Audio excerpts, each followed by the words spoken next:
Welcome to Gone to Texas, a podcast about AMC's Preacher. My name is Alex, and I have not read any of Ennis and Dillon's Preacher. And my name is Nick, and I have read all of Ennis and Dillon's Preacher. Today we'll be discussing Season 4, Episodes 1 and 2 of the AMC series, titled Masada and Last Supper, respectively. While we will not be spoiling any of the comic book, and by extension any future plot lines of the show, we will be discussing the details of the series through Season 4, Episode 2, so pause this and go catch up before you listen to the rest of the episode. You can find more episodes of our podcast at g2tpodcast.com. That's the letter G, number 2, letter T, podcast.com. We're also G2T Podcast on Twitter, and you can send feedback to g2tpodcast@gmail.com to tell us what you think of our podcast and share your thoughts on AMC's Preacher so we can read them on our show. Send us corrections, observations, or anything regarding Preacher or our podcast. And finally, if you enjoy this show or any other show on the Midwest Podcast Network, please consider heading over to mpn.bz/Patreon and pledge as little as $1 a month to make our network even better. Special thanks to Jason K. and Gojo, who have pledged at the level of $10+ per month. Thank you, guys. Yes. We're back. We are back. It's the final season of Preacher. Afraid so. I don't think we've spoken about that in any real official capacity. No, we didn't do a little primer episode for the season. No. Any feelings on that? On us not doing a primer? No, on it being the final season. I mean, ahead of, we've seen 2 episodes of it so far, but any feel are you conflicted? Do you feel like it's right? Do you think there's not enough time? I don't think there's enough time, but I don't know what their roadmap is. I definitely seems like they're going to hit the gas with some of the stuff that I see coming. I would love 5 seasons. Yeah. I think there's a lot that they're going to do in this season that'd be great, but I feel like I really would love a 5th season. Do you think there's room to stick the landing and be like, okay, it's not, maybe not the greatest adaptation or best, I don't know, I guess adaptation is the word I'm looking for, of the comic book, but it's still a good thing in its own right. Like, I guess we kind of already feel that way. I think they can stick the landing of the show. I thought so at the beginning of episode 1. And then at the end of episode 1, I said, maybe not. Because we started pedaling up a hill and then just released the pedals and slid back down to the bottom of the hill. Mm-hmm. And I'm kind of like, I thought they were just going to blitz through a lot of Masada in all of Masada effectively in one episode. Yeah. I thought they were going to do it in the first episode. And then when Cass just goes back in and is like, I got it. I was like, well, what the what are we doing? Right, exactly. Yeah. So I do think they can stick the landing of the show. At this point, I think all hopes for me being satisfied with an adaptation have gone out the window. Okay. Which I'm really sad to report. This adaptation of Preacher will not be the adaptation of Preacher. It's probably going to be the only one we'll ever maybe, get. But I don't think it's not going to achieve what I wanted it to achieve. So I hate to start out the final season on a dour note like that. But it's how I feel. Well, however, there is stuff in the opening sequence and mostly in the opening sequence that teases a lot of things to come in the season, and I was like, ooh. I'll voice my displeasure right here. I hate the fact that the season that the show opener has some spoilers. Has spoilers. Yes. I see spoilers for anybody who didn't notice it, but I see Jesse with an eye patch on, and I'm like, what the fuck? Yeah. I don't need to know that right now. I know. But obviously I have no context for it. In their mind, maybe people who have even Googled like Preacher. I mean, if you Google Jesse Custer or Preacher, half the images will probably be Jesse with the eye patch. I probably saw it at some point, too. Right. And it's almost more iconic than him without it, in a way. But that was one of, like, the 2 or 3 things in this episode that made me, like, fist pump. And I was, like, really excited about. Because I didn't think they had time to do that shit. Yeah. And then when I saw it, and I was like, oh, okay, I guess we do. Well, and that's when I got excited. And when they were halfway through the Masada breakout, I was like, all right, fuck, whatever. We're gonna do 40 issues of the comic in 9 episodes. Cool. Yeah. Like, I'm in. But then they're not. So I was like, all right. And that's the thing about Preacher is a lot of the arcs they're brisk. Yeah. Even if there are 6 issues, which feels like, okay, that was 6 months worth of comics or whatever. That's brisk. Like they especially when you're reading, they breeze by, which is great because they're over the breadth of the whole series, a lot goes down. Mm-hmm. And so the notion of them doing, if they wanted to hammer out like 3 more of the really big arcs in 2 episodes each for this season, I'd be so down. Because honestly, I feel like that's what you wanted out of the show in season 1. Absolutely. Yeah. They've spent so much time just kicking rocks and killing time. And I was thinking back on the previous 3 seasons, and I was like, I really liked season 3. I didn't really like season 2, I think, looking back. Season 2 was kind of like season 2 of a lot of shows, where it just kind of was like, well, what do we do now? Mm-hmm. And season 1 I liked a lot, even though it is the biggest departure from the book, because nothing in it ever happened in the book, really. Or it happened over the span of 1 issue and a flashback, so no big deal. But this season I got kind of excited by that idea, and now I was like, well, we'll see. I mean, we're 2 episodes in. If we were only 1 episode in, I'd be a little more like, we'll see what happens. With 2, this is 10 total? Yes. Yeah? Okay, so... we only got 8 more to kind of figure this thing out. And granted, they're roughly an hour-ish, 45 minutes, whatever. Like, you can cover a lot of ground in that time. They just need to do it. Yeah. And at this point, my head is spinning. I just don't know what the goal was for Rogan and Goldberg. What did they want to do with this Preacher adaptation? And, sub-bullet point to that, are they going to be able to do it? And are they going to be happy with it? And B, what's the point of it all? Like when I finish the book, when I read all of Preacher, I sit back and I could just think for like a day about all the stuff that's going on, which is really funny because Ennis and Dylan, I should give them both credit, really envisioned it almost as kind of a parody. Like they're kind of making fun of a lot of stuff, and yet in doing that, they made a really breathtaking story, in my opinion. And I leave that experience of reading it even after I'm probably going to read it all again after this is all done, and that'll probably be my 6th or so read through.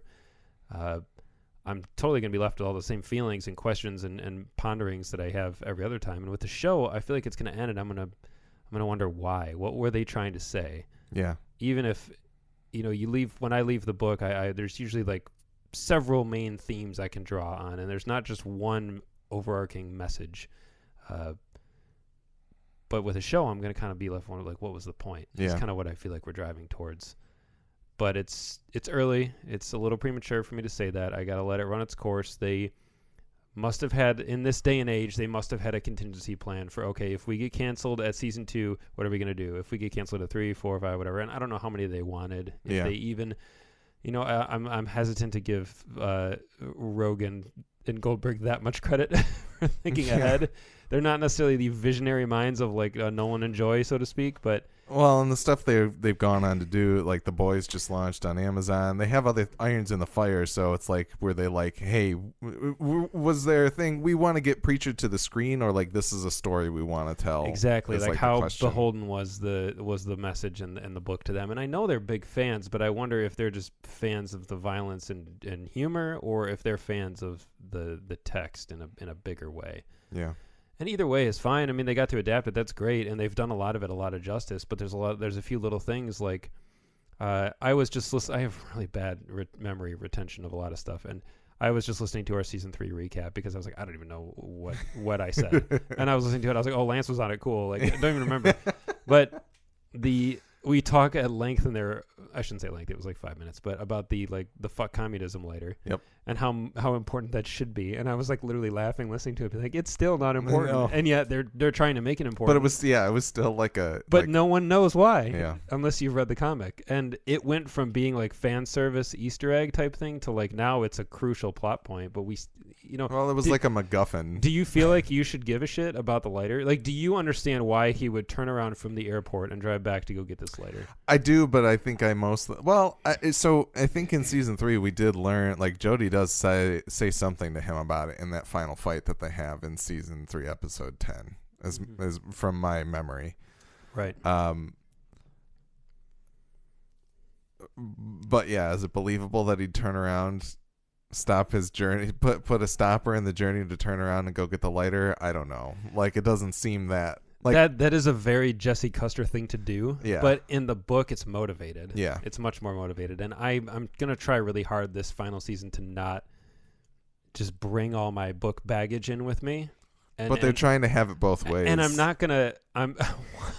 one of the really funny thing at the beginning of our recap was like Lance saying he was grateful for us being critical of stuff because Yeah, he would think something's good. He would like it too much. Yeah, he would like it, and then he'd listen to us and go, "Yeah, why did that happen?" And it was so funny to listen to because it's such a Lance thing to say, but it also made me feel kind of bad. And as I was listening to the episode, I said aloud just now, I was like, "Man, why is that? Why does he like that?" And then in the show, I was like, "Why is that good?" And I was like, "Okay, good. Past me and current me agree." That I don't want to take away from anybody else's enjoyment. So I'm not going to try to project onto you that you shouldn't be satisfied with his motivation to go get the lighter.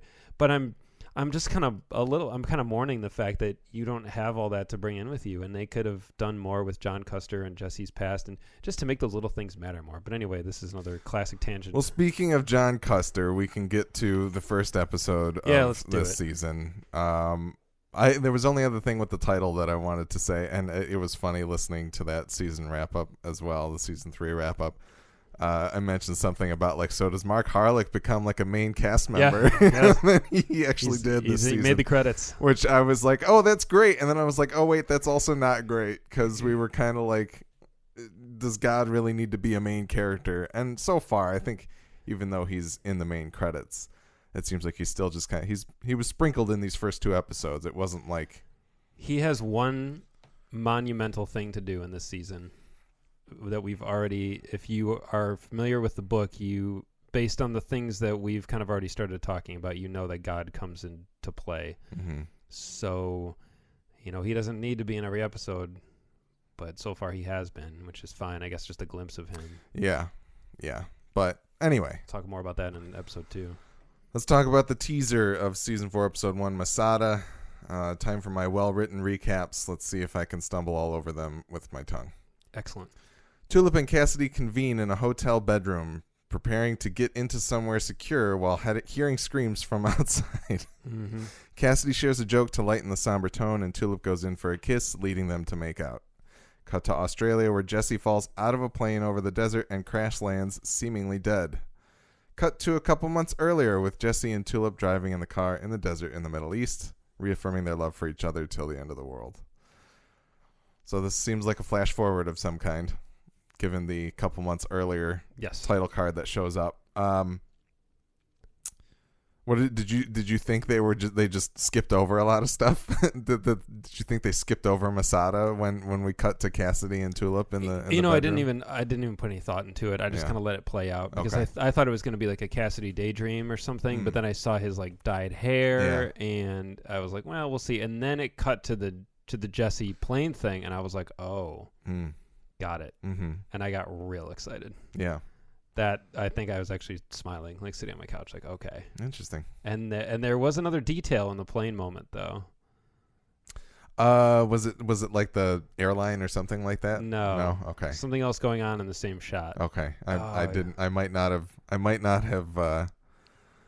Okay. Yeah, my only notes that I wrote down were cut to plane over Australia, someone falling out, Jesse crash lands in the desert, seemingly dead. Yeah. Those are the only 2 bullets that I wrote down for it. Yeah. Okay, that's funny. It's not a spoiler because it's in the show, but I don't want to call any attention to it. Interesting. Because now you're making me want to go and turn it on. It is a direct result of my favorite confrontation in the book. Interesting. And I'm really excited to see that happen. But that's the thing, is I want that shit to happen in episode 4. Because we got a lot to do. Let's get going. Yeah. But we'll see. Yeah. Whatever. We'll talk about it. Anything else? I loved about all that teaser. Yeah. All that is great. Okay. Loved it. Still on the train. Yeah. All right. Act 1. Featherstone takes Cass through a tour of Masada and Shackles on their way to the advanced torture class taught by guest lecturer Frankie Toscani. Frankie uses a Lee Enfield rifle to continually shoot at Cass. Jesse and Tulip use the word to pick up backup in the form of a squad of Grail employees at the local Holy Bar and Grail Motel. The Saint and Eugene arrive at Angelville to find that Jesse has moved on. How do you feel about the look of Masada? The interior, does it feel?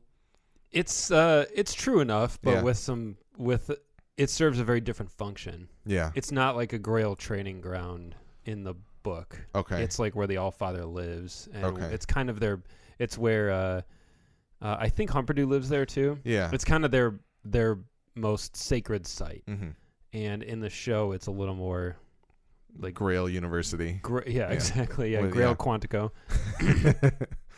The Starbucks coffee thing. What's it? Lazarus coffee? Is that what it's called? Yes. Yep. God, that made me laugh. Like that really killed me. The stained glass Humperdew window was phenomenal. really good, I was too. like, oh man, that's just There are a lot of great jokes, and even the like beginner, torture, intermediate, advanced, like that made me chuckle. I was like, that's low hanging fruit, but it got me. I thought that was funny. yeah. I The was gonna Starbucks say- joke was honestly the funniest thing to me. Like I wish that they had just gotten the rights to make it a straight up Starbucks, because a little Starbucks inside of Masada would have killed me. perfect. And then like they should have had like a Sbarro around the corner from that, and I would have lost it. It Then was it's very technically a mall according to the rules.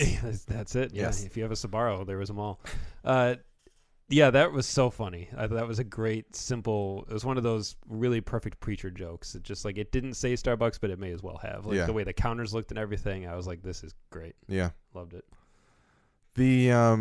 So there's the University of the Grail sign that they do show for a second, and it has an established date in Roman numerals. So the year is 1965, and I was trying to find Is that any really? type of any real like what significant religious or like political thing happened in 65 that would have led to like this expansion of the Grail, but I Oh, that's couldn't necessarily hilarious. fiend anything. That's so much more recent than I thought it would have Yeah. said. That's great. So if anybody else actually has that, well, that's what maybe I made a mistake and typed in the Roman numerals wrong, but it wasn't. No, that they could easily be accurate. I Yeah. mean, it seems that's why I'm laughing so hard, because you think it's like founded like 280. Yeah, exactly. or something.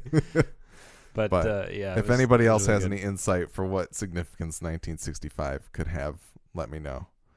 Frankie Toscani with that rifle is awesome. That's straight up like really perfect out of the comics. I was worried when I saw Cass in the in his cell initially that they were just going to keep him chained there. up. Yeah.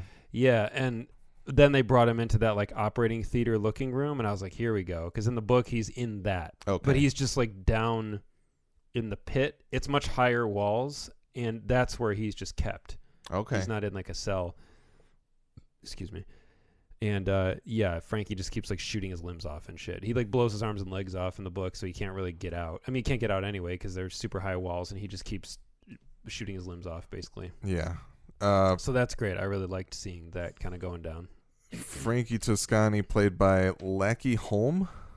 I don't know how to say his name properly, but that might be it. How do you feel about that representation of Frankie? Does it feel like Frankie from the books? Yeah, it's pretty accurate. Yeah.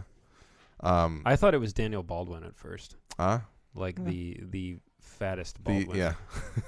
And I don't know if he's the elder Baldwin or not. no, I think Alec is Alec actually might the oldest. be. Yeah. But Daniel, yeah. Anyway, I thought it was him, and then I looked it up, and I was like, oh no, I know that guy. I know that guy's name, but I don't know what else he's been in. Yeah. He apparently played Sparks in the Matrix Revolutions, whatever that's good yes, for. that classic character, Sparks. The third line of action figures that came out from that. I liked him a lot. I laughed out loud. I can't remember if this is the part where he mentions the 5 boroughs. I think that's in the next section. But because of our recent Gotti viewing that we had, he said something about the 5 boroughs, and I just started laughing so hard. God. You just thought of Gotti. Yeah. If anybody hasn't watched Gotti, probably don't. But watch it with your friends, like you Yes. would watch The Room, and you'll have a great time. Imagine us just laughing at it the entire time. Well, we did a double feature. Yes. Of Aquaman and Gotti. Yes. Which one did we watch first? Aquaman was first. Oh, what is wrong with us? Well, I assumed we were only going to watch a couple minutes of Gotti and We then ended up watching the whole collectively thing. decide to turn it off. But then we watched the entire film. So At like late. yeah, it was probably ended at like 1:30 or something. I don't know. I don't think it was that late. I think it was Anything after because we probably started Aquaman closer to like 7:30, and then that That's means like 3 hours. Yeah, it was probably close to like 11:30 ish. Anything after 10 p.m. is Late now. is late at this Yeah. age. Yeah. But it was a lot of fun. It was a good double feature. It Yeah. worked Yeah, somehow. and Gotti somehow informed Frankie Toscani for me a little bit. See, there you go. It's all circle of life. Yep. What do you think of the Holy Bar and Grail Motel? That was funny. Yeah. The song that they sing. They're what do they call it? Oh, that was a great sequence. Yeah, their fascist yeah, I forgot all about that. theme. That was pretty good. I really liked that whole sequence. Yeah. Yeah, that was really that was very Preacher to me too. Like Preacher can reach these weird places of like they're funny, but they're also creepy, but they're also surreal and kind of beautiful in a weird way. Like not that like what they were saying was good, but just like the cinema of the moment is really nice. Yeah. And the show's done that a lot. And I'm always really into it when it reaches this kind of weird place that you can tell a lot of thought went into how it was going to be done. Yeah. And I felt a lot of that throughout the whole series. There's a lot of those moments. And in these first two episodes, there weren't a ton of those moments for me, which kind of bummed me out. Like I wanted those sequences of like, but this was one where I was like, oh, this is cool. This is different. Yeah. Yeah. But yeah, I think that's pretty much it. Oh, I liked that the jukebox was also had it loaded up. Like that came on. Yeah. Yeah. Exactly. Somebody went and punched in the button. Yeah. And then this is the only glimpse of Eugene and the Saint that we get so far this season, which I think, okay. Like I was like, all right. Mm-hmm. Yeah, the Saint moment was perfect. Yeah. Where he just goes, oh, he's moved on, and he turns around and heads in that direction. I was like, that's sweet. But I just don't understand what the hell Eugene is doing with him, or what the hell they're doing with Eugene, the showrunners. Like, I just don't get it. But I'm excited as hell. This is the one reason I was glad that we're not done at Masada. I was like, the Saint has got to get to Masada. Yeah. And shoot everything. Everything. Because it's so rad. But there's an issue in the books. I don't remember if the Saint is on his way to Masada or if he's on his way back to the States. There's just this random end of one of the issues. Like the regular stuff happens, and like the last page, it shows like this ship on the seas and during like a storm. And you're like, what the hell? And there's like a couple panels that show like dead guys on the ship. And then the final panel, the whole page on the book is just the Saint standing at the bow of the ship, like at nighttime in the midst of this like hurricane. And you're just standing there like riding it towards Jesse. It's so good. I was wondering if Eugene was going to ride the Saint like in Swiss Army Man, like across the sea. I don't think so. That's a shame. But anything's possible. Yeah. Act 2, as Frankie escalates his torture technique to continual circumcision on Cassidy, Jesse shows up to Masada to speak to Herr Starr. Starr has gone to great lengths to ensure Jesse can't use the word on anyone. Jesse tries to bargain for Cassidy with the offer of undoing the word and allowing Starr to wear hats again if he takes off his ear protection, but Starr declines and explains that they lured Jesse here to carve a giant vagina in his head. Jesse signals to one of the henchmen in the room who was at the bar singing previously to open fire on the other men in the room. I think it's great that they just got Jesse there. We were contemplating in the season wrap up of like, are they going to spend a season getting to Masada, or what's that going to be like? So I'm happy that they were just like, all right, Jesse's in the Middle East at Masada or wherever they set Masada, and we're getting to business. He shows up, episode 1. Cool. I forgot to mention, like, when the title card just said Middle East in all caps. I thought that was super funny because I was like, they don't care to be specific. No. And they probably figured, like, anyone who's in America was too stupid to know where anything specific in the Middle East is, so we'll just say Middle East and call it that. Yeah, I think you mentioned last season that Masada is typically in France. I think so, okay. Yeah. All right. So a little bit of a change. Masada is probably a real place. It could be. Let me find out. I don't know. Why don't you find out? What's your keyboard is faster? Masada Wikipedia.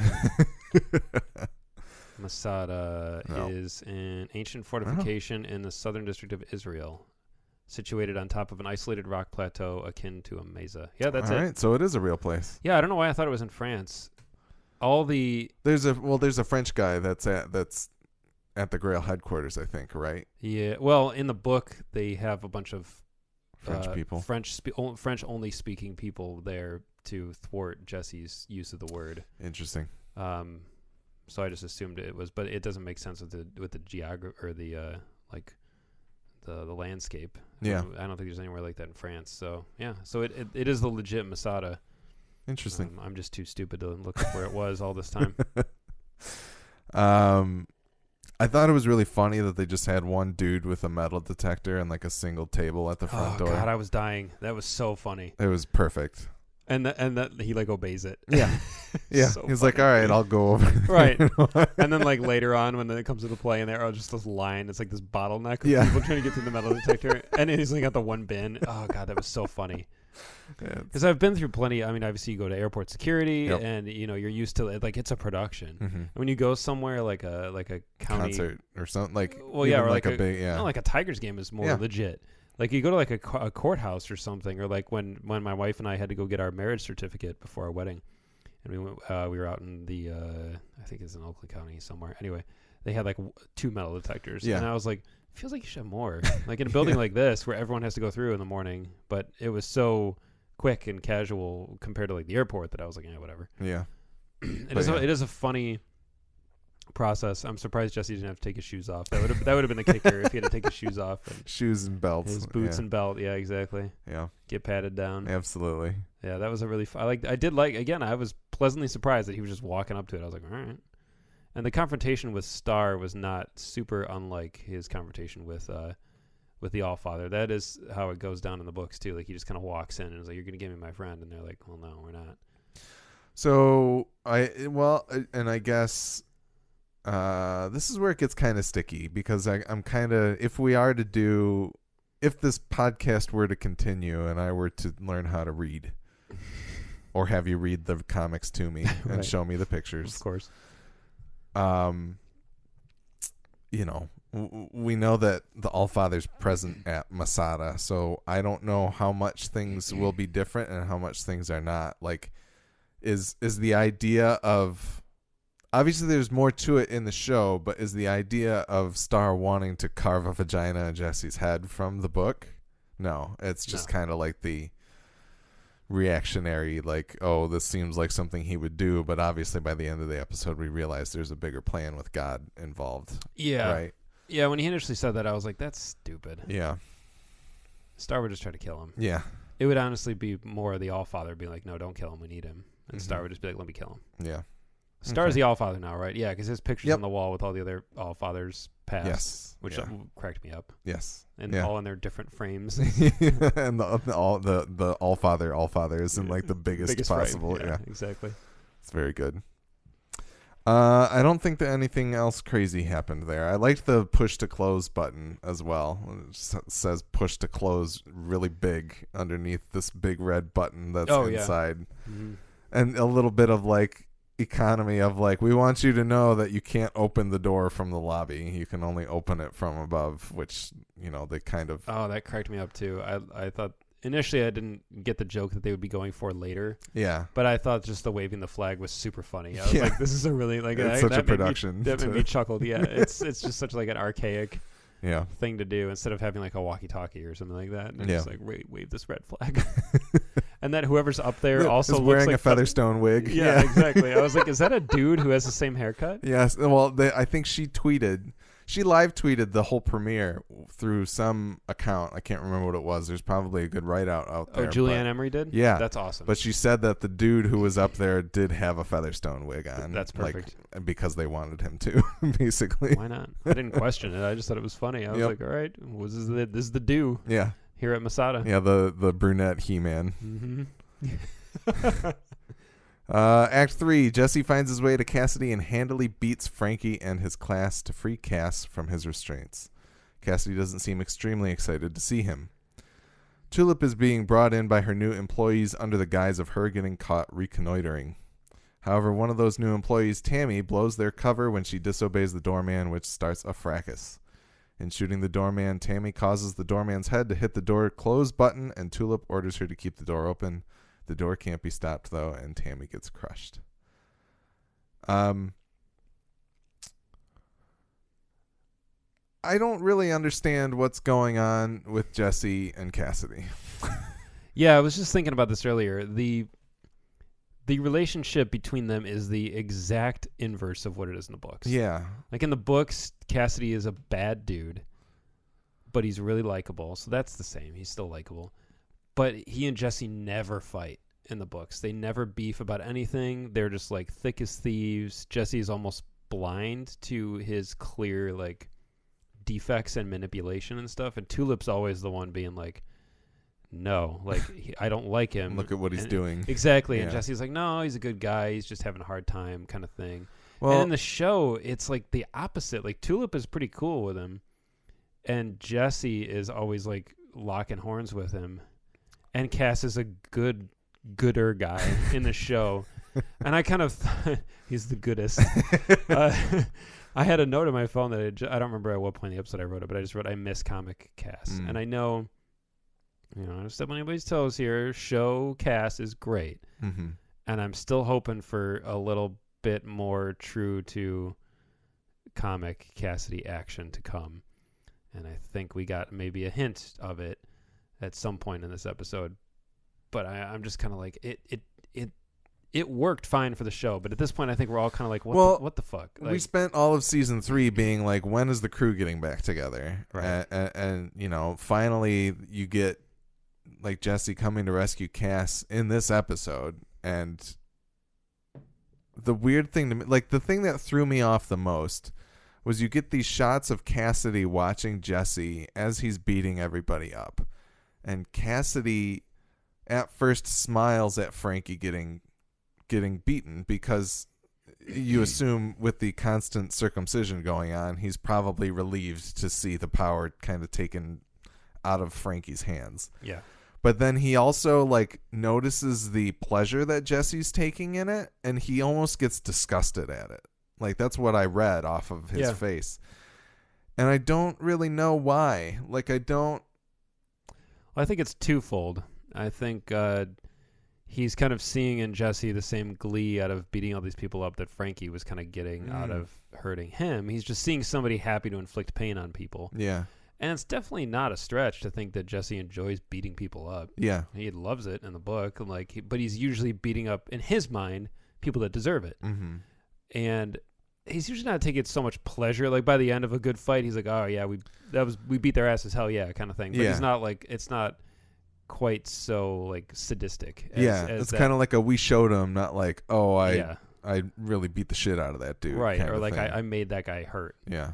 And I also think it's Cass being upset that he's not the hero. Okay. Like, because later he's like, I got this. And I got this thing, and he's also like, he said he has one line, I forgot exactly one kind of thing about like Jesse coming to rescue him, kind of thing. Like he just, I think he is sick of being the sort of the damsel sidekick. Yeah. He's tired of being Robin, and I think perhaps in his past he was more of a Batman, and with Jesse, he'll never be Batman to Jesse. Like, sorry, like that's part of the character of Jesse Custer, is he's just like the ultimate like alpha male, basically. Yeah. And then he's got the Word too. So he's got the Word, he's got Tulip, he's got everything. And Cassidy's finally looking at him like, well, I don't measure up to that guy, and he doesn't really like it. Yeah. And in the book, Cass is more of just a straight up survivor, which is part of what makes him so despicable at certain times, is like, he'll just do whatever it takes to survive. And so he'd be happy to be bailed out. Yeah. He'd be like, hell yeah, buddy. Like, that was awesome. We showed them. Yeah, now let's go off and do a bunch of drugs and, like, have a good time. And I like I said, I kind of miss that dynamic. Like, I miss Cass. It's nice to be rescued, I think, by your friend. Yeah. And in the show, he's just, like, at the end of his rope was pretty much everything, it seems like. Like, Cass is, if he could die, seems like he's kind of ready to die. But at the same time, he has the opportunity to just run outside and die, but he doesn't. So it's unclear. I'm not against it, and it might work. It's just not like the book anymore, so that kind of makes me a little sad. But Joe Gilgan is so good that I want to see it through. Yeah, obviously. see where he takes it, and the creative team takes it. Yeah, I guess like the points that you bring up, I think make a lot of sense. I obviously didn't glean them off of the show. Like the show didn't really connect those dots for me, and maybe I don't know, maybe like I got that Cassidy was upset, like he didn't feel the need to be rescued, so to speak, but like well, I think his instinct was that he wanted to be rescued. Well, yeah, and that's like he even says like, what took you so yeah, long, kind of thing, which is very funny, and like it's like a very like Star Wars Han and Luke kind of dynamic. Yeah, but and he tells Featherstone that he knows they're coming, and he's right. But he's playing the part, and then I think he realizes that he doesn't want to play that part. He wants to do it himself, kind of like he was doing before he even met them, like on the plane in the first episode of the series, like when he handles the Grail on his own. Yeah. Even though he jumps out of the plane and gets squished or squishes himself. Yeah. He's doing it himself. And now he's kind of become codependent on these guys, and that probably is a little frustrating and foreign to him. Interesting. All right. That makes sense. Yeah, I don't know if there's anything else other than Tammy getting smashed by the door was really gross. Yeah, I knew it was going to happen too, because I'm like, I am really glad about the instances of the use of the word. I'm glad we're using the damn word. Yeah. Like, use that shit. Yep. It's sweet. And Yes. it's part of the book. Like, Jesse uses it. Sometimes he uses it a little too liberally. And other it's, characters well, are like... And it's not like necessarily solving all of his problems. In some cases, it's creating more, which is great. Which is exactly what should be happening. Like, people will have to take him so literally. And he knows that. And sometimes in the books, he takes advantage of that to a really awful and sadistic way. But sometimes he just forgets that they're going to do it exactly. And by extension, whatever Tulip says is what they work for her now. Yep. So they're going to do exactly whatever she says. Yep. That Tammy chick was hilarious. That performance was so funny. Yeah. I really was enjoying it. And then when she got squished, good. I was like, oh, man. Yeah. All right. Oh, the fight was really good. I liked the fight. Jesse fighting all the guys. Like once again, another nice, like, cool choreography. Yeah, they're still doing a good job with all of that. Absolutely. Yeah, it was great. Yeah, I really like that set. Is really cool to me too. Mm-hmm. Just like that lecture room or operating theater, whatever you want to call it. I think looks really cool. And so like the lighting that was going on with the fighting was really cool. Yeah, it was a neat sequence. And the way that Cassidy is like lit as Mm-hmm. Jesse walks into it, it's all very sweet and very, very awesome. So, all right. Act 4, as Jesse and Cass bicker and navigate through the labyrinthine Masada tunnels, Tulip climbs the side of Masada to get to the switch to open the door. Star survived the fracas, but not without getting his ear blown off. Tulip reaches the top of Masada and fights Featherstone seemingly to the death, but as she lets go of Featherstone gains speed and then opens her wingsuit to glide away. As the door opens, Cassidy and Jess stop wailing on each other to get moving, but Cassidy declines the help, escaping, and decides to stay behind, much to Jesse's chagrin. Frankie is right on Cass's tail as the door closes. And as Jesse walks away, a Grail gunner has him dead to rights when Star orders him to stand down. Yeah, the Featherstone wingsuit. Oh, so funny. Perfect. Killed me. Yeah, that was hilarious. Absolutely. The sound effect was it helped sell it. It was so funny. Yeah, well, like as she was falling, I was like, man, she's just really committing to this fall. And then as soon as she opens up her wingspan, I was like, that's 100%. That was so funny. It was comical. I forgot to mention I had a note in here about when Tulip's people are all going through the metal detector. Yeah. And Tammy's talking to like the supervisor. Yeah. Yep. And he's telling her to fill out an incident report and all that. Oh my god, that was the bureaucracy of the Grail. Exactly. It was so funny. And he's denoted as a supervisor with like his red sweater. Yeah. It marks him as somebody a little more important. I was like, I just loved that. That was something that wasn't really in the book, and I thought it was a hilarious addition. Yeah. So I just wanted to mention that. No, I think it fits well with what I know of the Grail. Oh, which for I think, sure. Yeah. So, Star using the old lady translator as cover as like a bullet shield was so good. It was such a nice touch. That could have totally been a Pip Torrens suggestion too. It feels like when actors are so in tune with their character, he could be like, I could use her. Well, I guess like thinking about the logistics of it all, it's like, did he run over to her to like probably grab her? Yeah. Come here, grandma. This is my meat shield today. Yeah, exactly. Does he lose his ear in the book? I don't remember. Okay. It's really probable that he does. Yeah. Star goes through so much shit in the book, deservedly so, but you lose count of his disfigurations. Yeah. I don't even remember how Jesse cuts the scar on the top of his head in the show. Like when it started, I was like, "Oh, that happened." That's a bullet graze that happens. Oh, okay. It's a bullet graze. It might have been Tulip, but I can't. I think it was end of season And Jesse 2 or Jesse beginning of season 3. Actually, it's when they go to storm the swamp. Okay. In the beginning, to get Jesse and the word, basically, I think somebody shoots at Star as he's trying to like get in the SUV or something. That's right. It is. I think it is Tulip. So yeah, that's how that happens. And does Jesse tell him he can't wear hats? Yes, With the that word? yeah, Okay. because when he comes back, when they meet in this episode, Jesse tries to get him to take off his ear protections so that he can tell him he's allowed to wear hats again. Right. That's what I figured. I didn't remember that detail, and I was like, okay, I figured that's what happened, but man, it is so much. I hate to say it. It is so much better in the book because Jesse takes a knife and he does that. He cuts his head like that, and you don't know why at first. You're like, what? And then it's later when it starts looking in the mirror that you realize his head looks like a dick, and it is so beautifully executed in the book. It is like it's art. It's so fantastic because you don't get it at first either, and you get it at the exact same time Star does, and it is so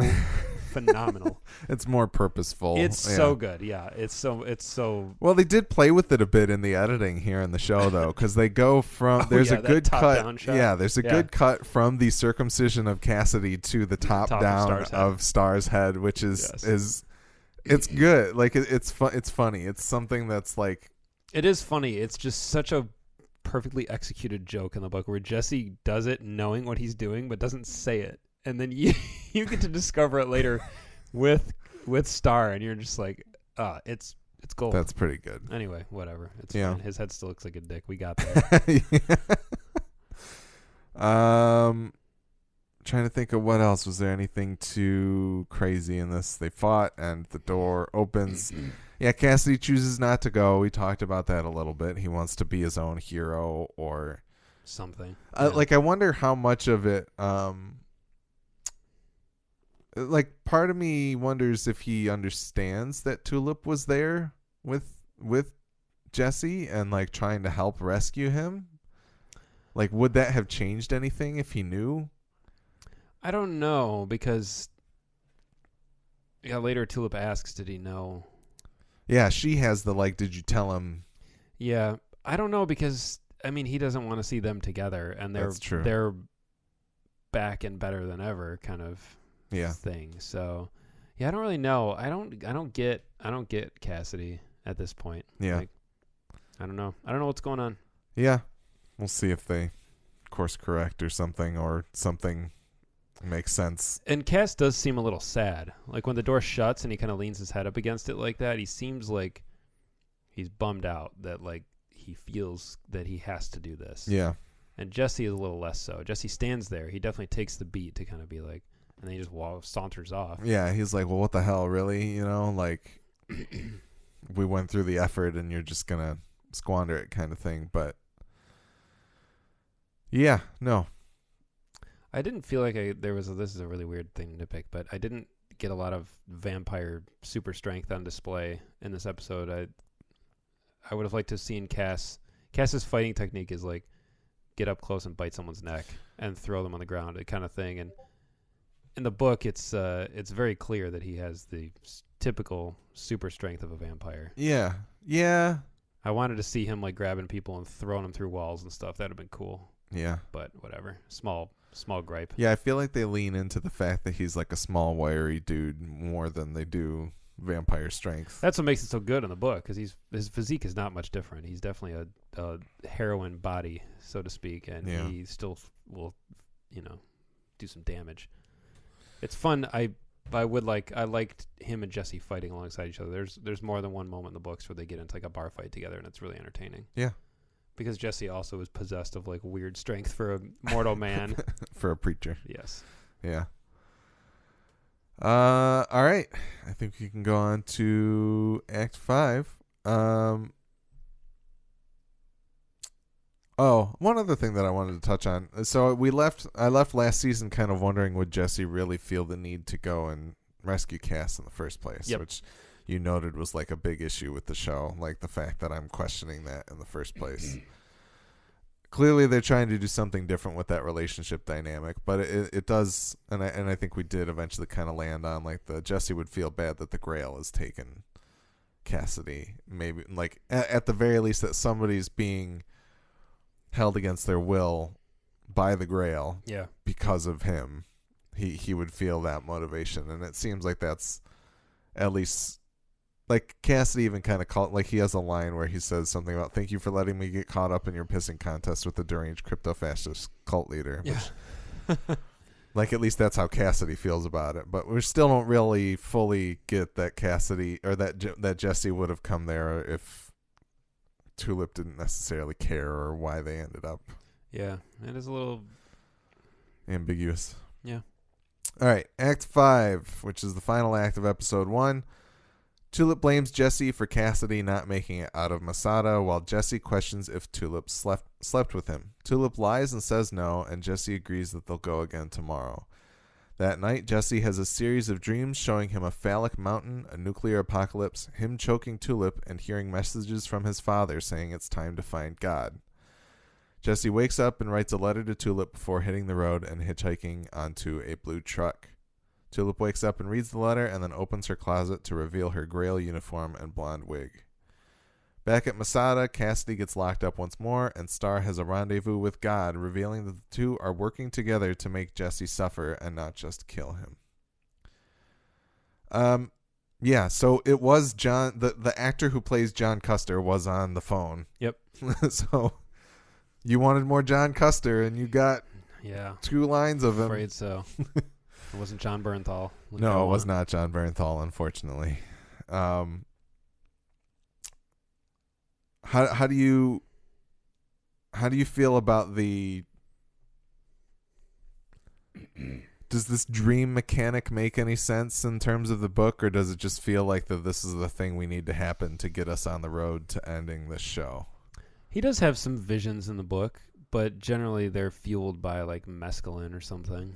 Like he, again, during like one of my favorite arcs in the book, he specifically goes to like an Indian reservation to buy like some peyote or something, and he's like, I gotta go trip balls out here and see what I need to do next. Is kind of his it's his plan, and it works sort of.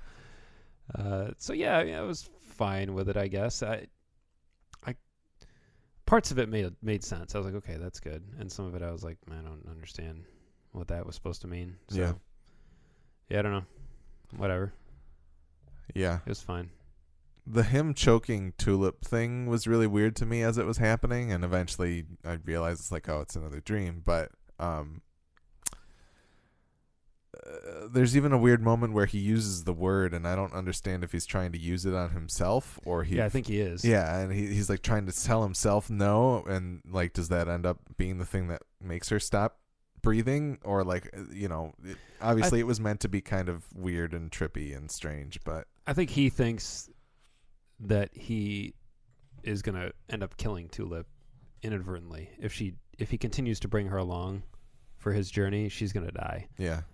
And in the books, he does that a few times. I think he ends up ditching her, and she always catches up with him. Or there's one point where I think it's actually the Masada arc where he promises her she can come with him when he ends up leaving her at a hotel, and he leaves a note, and he's like, I'll meet you in 10 days at the top of the Empire State Building. Yep. And then I'll explain everything.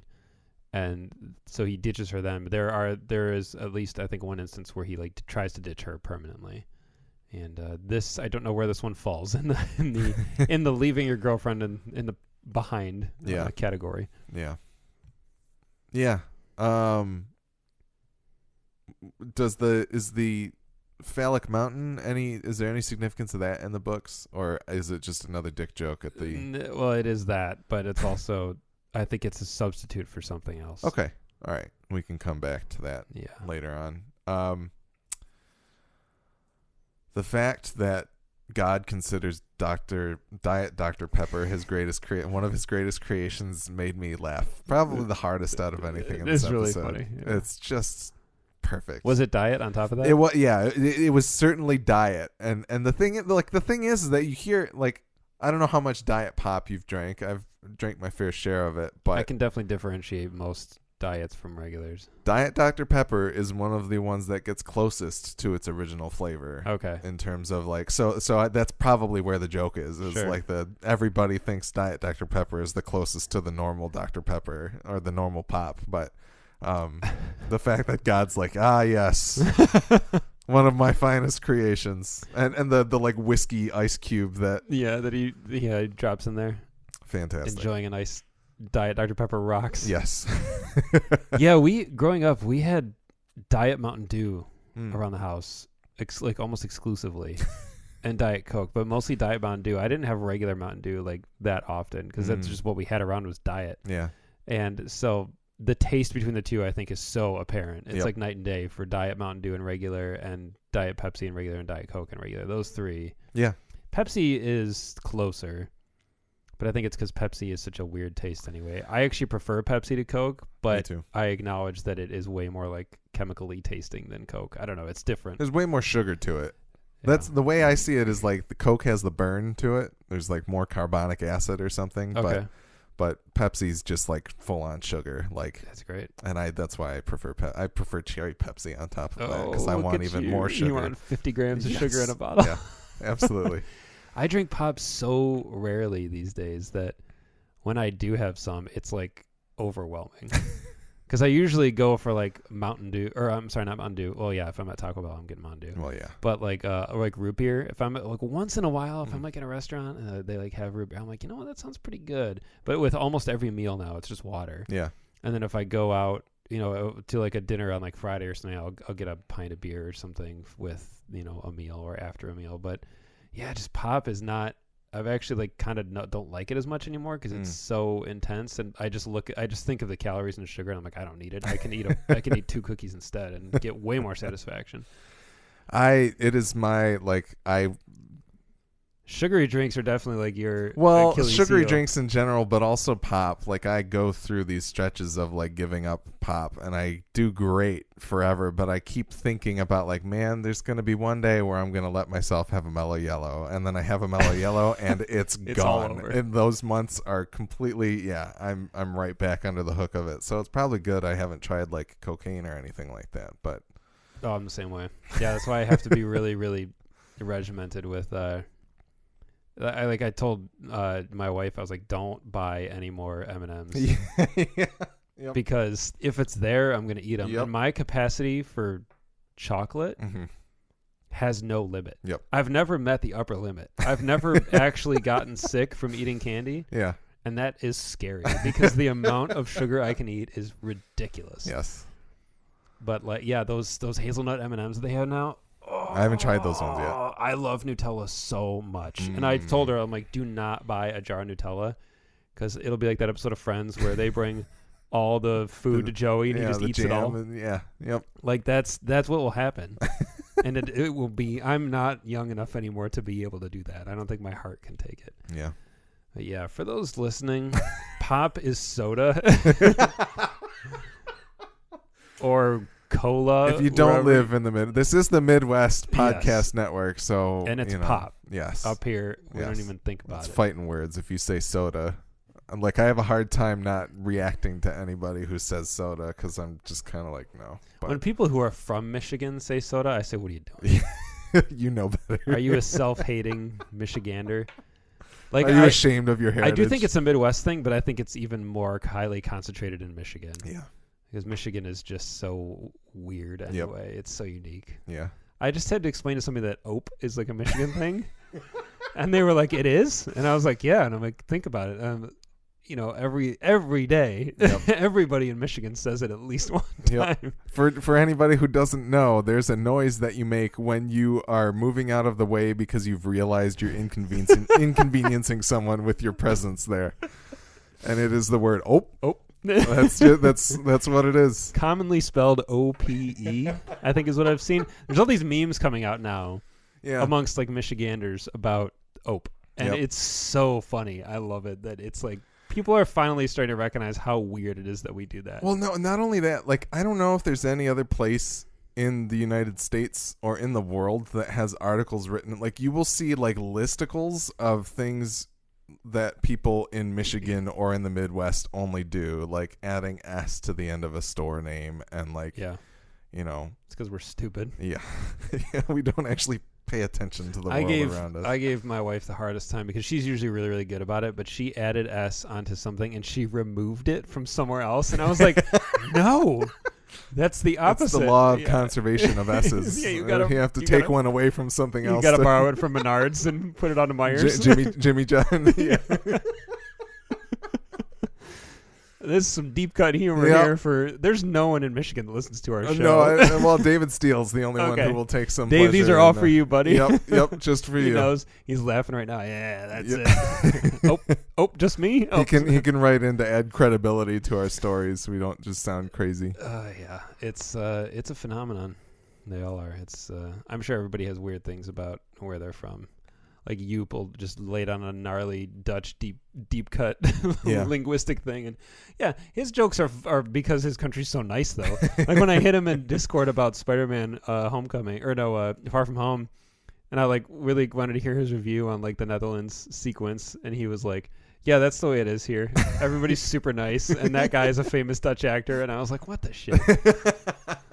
And he was like, "I've never been to that one place, but it's supposed to be like that." And like, I was just like, I gotta go. I gotta go there. I gotta see it.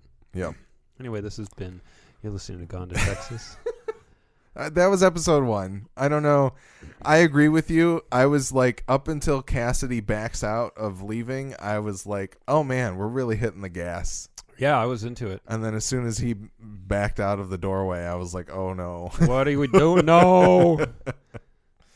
Yeah, so it was literally like, I want to make if I was better at actually I'm pretty good at After Effects, but I want to put like the Preacher Show logo on Cass's face backing away, and then on Jesse's put like the audience, the door shutting, and be like, no. That's the comic book readers. Yes, exactly. Yeah. Well, you too.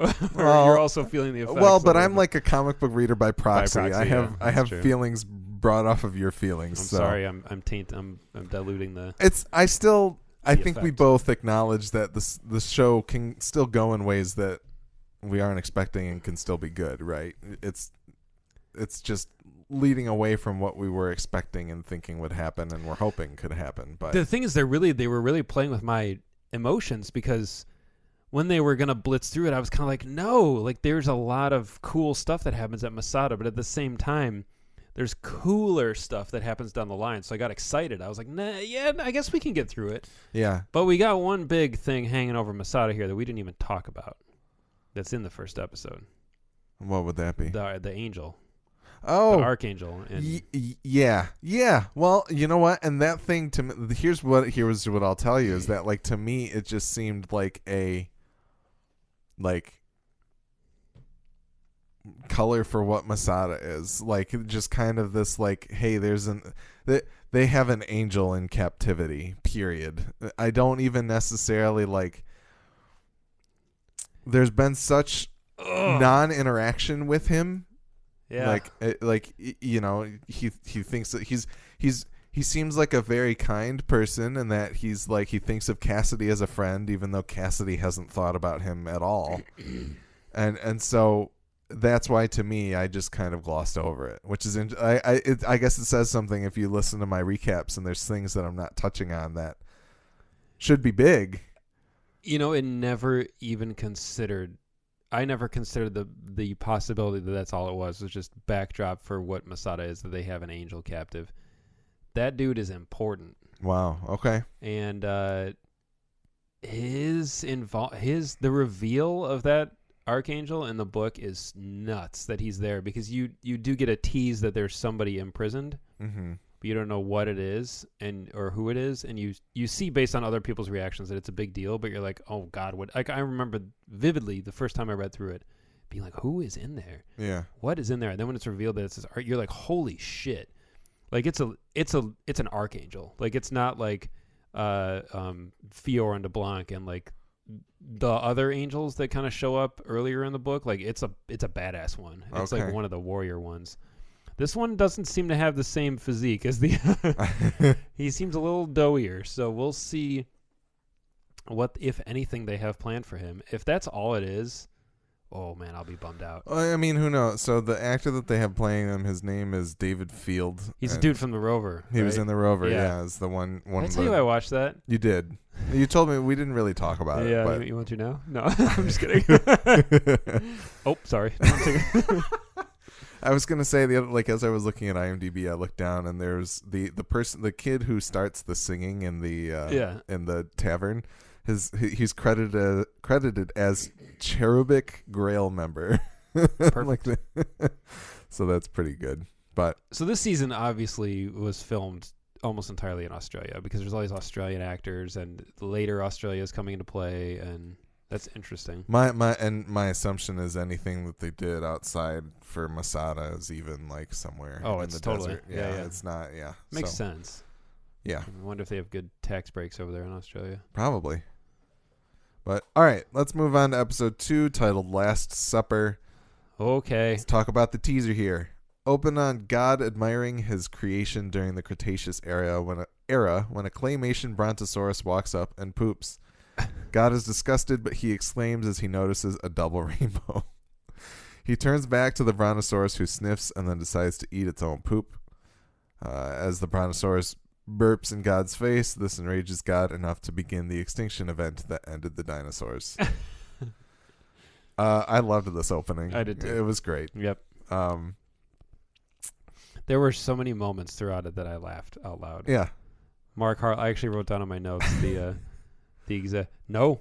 I said no. The delivery of that made me laugh my ass off. Yes. I was like, yeah, like your dog is like looking at you with that face of like, I'm gonna do this thing that I'm gonna do. You have that stare down with your dog, and you're like, don't do it. Yep. And then they lean in, don't do it. I just love the idea that a dinosaur eating its own shit is what made him decide to kill them all. Yep. If that doesn't set up the premise of a petty and vengeful God, I don't know what does. Absolutely. Some stupid big animal eating its own shit.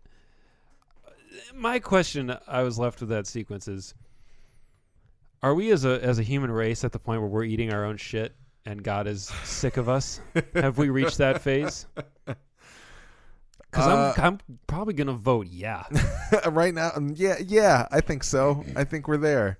You know, I don't know. Maybe that just says a lot on my outlook of right now. But certainly in the Preacher universe, it seems like we had gotten there. That's kind of the message of that first season. Yeah, that's basically where we're at. Yeah, but I actually said to my wife the other day when the news was on, and I don't even need to say specifically what story, because pick a day of the week. Pick any of the stories here in America. And I was like, this is the darkest timeline. And I've never made that joke before because I got kind of sick of it after that happened in Community. Yeah. But I was like, it's true. Yeah, and it keeps getting worse is the thing. Every day. And so it's like this tailspin that who knows if we'll ever pull out of it. So are we the brontosaurus right now? Just like staring at our big pile of shit? Just the royal we is the brontosaurus that is currently eating its poop. Yes. Yeah. I think that's God's going, that's no. the case. I said no. The coffee mug made me laugh really hard. Just like it's like a white ceramic nondescript coffee mug that he's holding as he's looking out across the land. Yeah, he's enjoying coffee. And it shows up again later on the table at the end when he's so apparently he likes in his Krampus workshop. Yes. But I really liked the I don't know what you want to call it, the filmic imperfections that they put over that. Yeah, it was basically like the old Rudolph the Red-Nosed Reindeer kind of thing with like the big bottom snowman and all that. Yeah, well, and not only that, but it also calls back to like the premiere of the series, which is that animation of Genesis coming to Earth. Oh yeah, was also that. They put the same like effect over it as well. Yeah, so it was kind of interesting to call back to that as well. But yeah, no, I enjoyed it. I thought it was great. The double rainbow thing made me laugh. That was funny. Extremely hard. Harlech is so good. Yep. He is hysterical. Yep. All right, Act 1. On his hitchhiking journey, Jesse shares with the truck driver that he's headed to the airport to track down the phallic mountain he saw in his dream. As they drive past a young child crying over a dog on the side of the road, Jesse uses the word to stop the truck. As he gets out, he notices the name Jesus Desad in gold on the side of the truck, and he walks up to the child. The child ends up being a thief, as the driver hypothesized. Jesse uses the word to disarm the child, but the gun ends up shooting the dog as it hits the ground. Jesse feels bad and gives the kid his wallet and boots. He then finds a new hitchhiking opportunity with a man on a camel. And then also in this sequence at Masada, Star tells Featherstone that killing Jesse is no longer the plan, and he requests Frankie's help with something. Frankie and Cassidy share a brief moment before the next torture class starts, and the circumcising duties are given to the students. Tulip fires an RPG at the front door, but it doesn't even leave a dent, so she drives off as Featherstone watches. All right. There was a line I just have to call attention to. Yes. When Star is walking through Masada with Featherstone. Did you watch this with captions on? The second time through, I did. Okay. Did you get that sequence over the PA system? When they said, I'm missing, I know, a couple words here, but they basically said something along the lines of, the car wash will be open during normal business hours during the festival of the homogenous bloodline. I did not hear that, but Dude. that's yeah. You know what? I remember hearing a voice and being like, I should try to hear what that is, but I didn't end up going back to like actually. Oh my God. I was laughing so hard. It was one of the That's funniest fantastic. jokes. A, that there's a car wash at Masada. Yes. B, that it will be open during normal business hours. And C, during the festival of the homogenous bloodline. Very good. Everything about that, I was like, this is a perfect sentence in this show. Yes. And I love it. The dog, the little boy with the ploy of the dog was very funny. That was Yeah, but like part of me also is wondering, like, between this and what happens with the camel riders later, I feel like God has like turned Jesse's luck stat down to 0 to kind of like, or -10, I guess, to kind of like spurn him away from or towards something in particular is what I'm reading of the situation. And it feels like this is one of those moments that's kind of like designed to make Jesse be like, why the hell am I out here trying to do any of this? yeah. That could be. I didn't get that out of it, but that very well could be.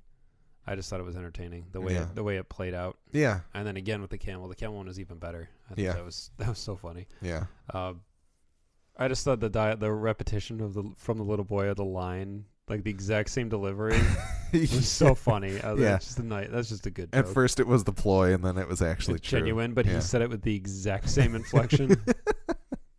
That was hilarious. Yeah. I guess we'll talk more about Jesus Decide later on. Later on in this episode. Yeah, the moment between Frankie and Cassidy was something that I liked a lot. Frankie kind of like trying to call him as it is, of like, oh, you're one of these repeat offender guys that doesn't learn his lesson. And he kind of arrives at the like, because you don't believe you should, kind of, or like you don't think you deserve to have better or something like that.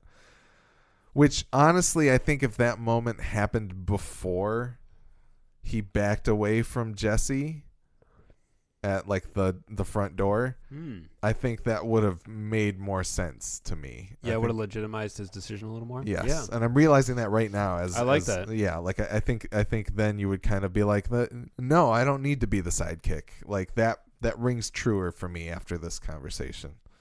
So yeah, because maybe Cassidy had already figured that out for himself, and now Frankie's just putting words to it, for our benefit. That was an interesting sequence. I do have in my notes all caps 5 boroughs. Yeah, there it is. Yeah, it was right here. It was very good. You had a nice little Gotti flashback. That movie did bring some joy into my life, that's for sure. And plenty of confusion. Yes. Tulip with the RPG was also great. Yeah. The fact that it does nothing to the door. Fantastic. We didn't even talk about it in episode 1. Tammy's still alive body talking to her in the door. Yeah. Horrifying. Yes. 100% horrifying. No, it was good. And even just when Jesse and Cass try to pry the door open and there's all that blood and everything on the inside, you're like, God. And the door opens and all the bits fall to the ground and her head rolls away. It reminds me of like those pictures you see online of people who are like, oh, I shouldn't have bought this RoboVac because it smeared the dog's poop all over the floor. It's like, oh, man, just gross. It reminded me of something I would never be able to clean properly again, basically. Fortunately, Masada has the very best Yes. cleaning. Holy water. Yes, the holiest water. with OxyClean in Pine it, salt. probably. All right. They totally have one of those big floor scrubbers that goes through like your high school hallway. 100%. Oh, definitely. And it's probably like gold plated. Yeah. It's ornate. Beautiful. Or not. It would be really funny if they just had that, like the one that's always like aqua kind of color, that blue and greenish. Yep. It's just a regular guy. Yep. Or it's like straight out of the 70s, like really boxy and like 100%. Act 2. Cassidy gnaws his foot off to get out of his shackle and ambush the guards who come to check his empty cell. He escapes to the urban blight room where he ambushes a doctor. Featherstone shows up at the Holy Bar and Grail Motel to ask about Tulip, but the owner, Kamal, says he hasn't seen her. He takes T back to Tulip in the garage to let her know that the Grail is really coming after her. Jesse and his camel riding buddy notice another camel rider named Ahmed. Ahmed and Jesse's buddy go to start fighting with each other, and Jesse tries to stop them with the word, but it fails because Ahmed does not speak English. By crazy random happenstance, Ahmed, Jesse's buddy, and both of their camels end up dead, leaving Jesse stranded in the middle of the desert as he contemplates whether or not he made the right choice leaving Tulip. The camel thing, basically everybody dying at that instance to me is what makes me feel like this. There's no way that it would have happened this way 9 times out of 10, and there had to be some divine intervention that went into it. The way they portrayed it on screen with the blood just gushing out of the camel to hit the dude in the face and then causing him to shoot his camel, it feels too convenient, but it could also just be a joke, I guess. I think why not both? True. I think I agree with you now after even just the way you recapped it, saying leading him to question if leaving Tulip was the right idea. Yeah. Because he's driving towards God. Yep. And God is trying to drive him back in the other direction. So yeah, I'm down with that analysis now. Jesse's line at the end there is, if I walked out on the only good thing in my life for this bullshit, I'm gonna be so, and then he realizes the guy's dead and shuts his eyes. But I guess the thing that we didn't necessarily touch on, do you feel like the dreams that he had were of his own volition? Yeah, I think it was his subconscious talking to him. Okay. Basically, and maybe something else. But God does not want to be found. That's the thing. That is still God's number one thing. Is MO is that he doesn't want to be found. He doesn't want to be bothered. And that's why it's a little weird that he's chilling with Star. Yeah. Because in the book, he just kind of wants to be left alone and do his own thing. Yeah. Ride the motorcycle around with the chick in the dog suit. That was kind of more in line with the book's idea of God. And he always uses other people to try to tell Jesse to stay away. He uses Tulip at one point. He uses Cassidy at one point and talks to them, but he doesn't want to talk to Jesse face to face. And I guess part of me, putting the puzzle pieces together, wonders if the reason why I wonder if the dream was really his dream that he had of his own brain was kind of is God trying to push him to this significant place, what Jesse believes is a significant place, to only have it really crash down on him that it was ultimately worthless, and push him off of the trail for good. All the while giving him these moments of questioning, should I even be going? It's these setbacks that keep making it harder for him to reach that end goal make me wonder if the end goal is a big farce to kind of put the nail in the coffin, so to speak. Yeah, drive the screw even deeper. He just is torturing him. Yeah. Yeah, perhaps. I mean, I think that the show has a little bit different ultimately agenda for God than maybe the book did. Well, and ultimately, you said that you think the phallic mountain might be a stand-in for something else. So I guess we might have to see how that plays out too. So I do, and I think the thing that the book does well is that God is not. God is definitely not the best, but he doesn't have anything out for Jesse in particular. He doesn't hate Jesse. He just doesn't want him to find him. He doesn't want to be bothered. Yeah. And in the show, I don't know why he's so pissed at Jesse. I think it's less about that. I think the making him suffer thing, I think, is him trying to employ Star. That's the thing. Yeah, I don't know. That Yeah. whole, we'll have to see what develops. How that brain trust really, what it really amounts to. Yeah, because I feel like why didn't we see more? Like, okay, so in the show, I guess the Grail has like a direct line to heaven. Yeah. And hell, presumably. Yeah. So I guess that their interaction with heavenly bodies is different than in the book. But like, dude, that's God. Yeah. Like you're sitting next to God. Have a reaction. You know what I mean? Like that was all a little too normal. And it pushes the Grail into a weirder territory of like total. The Humperdew thing always seemed like a way to grab power more than anything else, right? 100%. Yeah. So it's kind of like, is God in support of that? Like, was it something he wanted to happen, or like I don't even know. I mean, Star in the book is not a believer. Like, he doesn't give a shit about Humperdew. He doesn't care about any of that. He just wants to rule the world. Yep.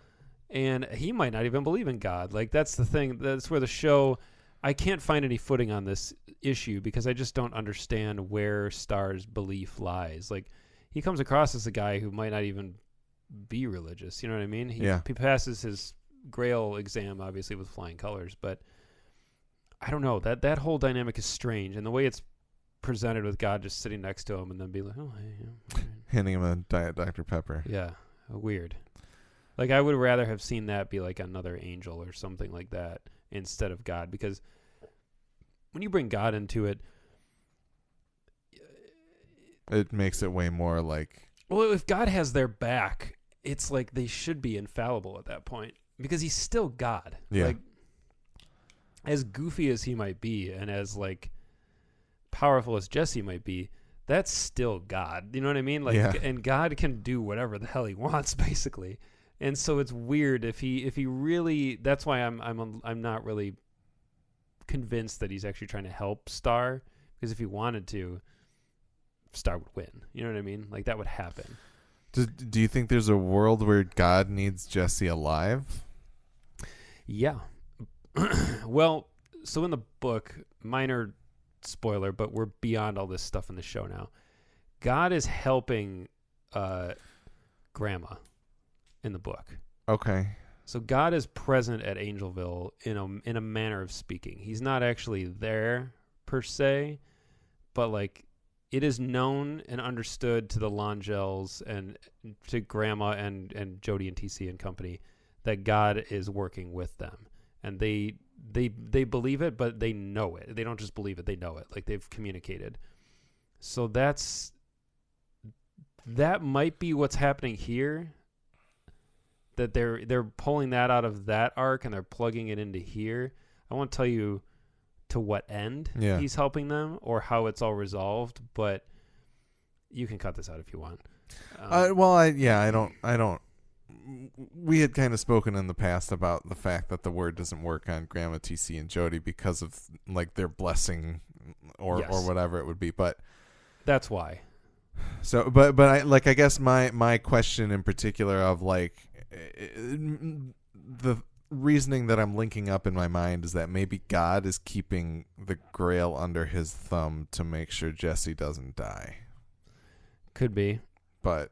Yeah, I mean, I hate to say it, but he works in mysterious ways. Like I guess we'll have to see how it plays out. Yeah, because he might just be playing the Grail close to his chest because he knows that they can do a lot of damage, do a lot more harm than Yeah. So we'll see. I guess we'll table that. It's weird. It's so murky, but maybe that's the way it's supposed to be. I mean, obviously, who are we to question the motivation of God, even if fictional, played by Mark Harlick? Yeah. We can't pretend to know what he's up to.